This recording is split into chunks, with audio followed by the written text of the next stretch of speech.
46 children are diagnosed with cancer every day in the U.S., a number that's way too high. Yeah, joining us now is Dr. Mitchell Cairo. He is the Chief Pediatric Hematology Oncology and Stem Cell Transplanting at Maria Ferrari Children's Hospital in Westchester County. So nice to have you here. Good morning. Good morning. Thank you for having us. For everyone, they really want to know about how we can help, because pediatric cancer used to be a death sentence in years past, but we've come a long way. We sure have, and while September is Cancer Awareness Month, I consider every day Pediatric Cancer Awareness Day. So when I started almost 40 years ago, the prognosis was only about 20% of children are surviving, but through research, we're now curing over 80% of children with cancer. 80%. That's a great number, but we want to get it to 100%. What are some of those advancements?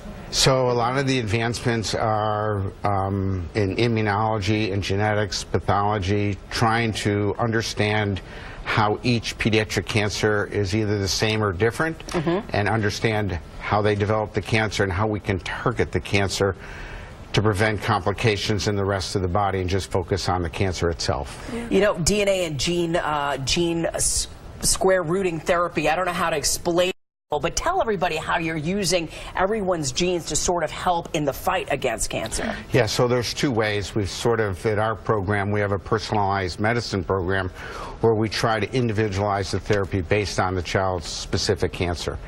So we look at the genetic makeup of the cancer. We try to develop the best therapy that's directed to those genetic abnormalities. But the other way that we use genes is to actually re-engineer patients' immune cells in the recently approved chimeric antigen receptor cells, where we actually now make their own immune cells basically targeted missiles against their own cancer. I mean, just think about that. This is the first time the FDA has approved something like that, where you're using a child's own DNA, like you said, as a targeted missile to destroy cancer cells in their body. And not only is this breakthrough therapy, but it was actually approved in children first before in adults, and we're pretty proud of that. Yeah, it takes a while to, approve this kind of therapy, right? I would imagine. How long had the FDA or, researchers, how long have they been working on this before it was actually approved? Yeah, that's a great question. So on the average, it's about between 7 and 14 years from the time that we start to think about a therapy might work till we actually prove that it does work and it's safe. So it's a long process. Well, we want to say that local communities are doing their part, because the Westchester Warrior Hockey Club raised over $103,000 during their current season to support the pediatric cancer program and blood disease program at Maria Ferrari. And it's things like that that really help in cancer research and eventually ending childhood cancers. Thank you so much for being here, and thank you so much for being on the forefront of giving us hope.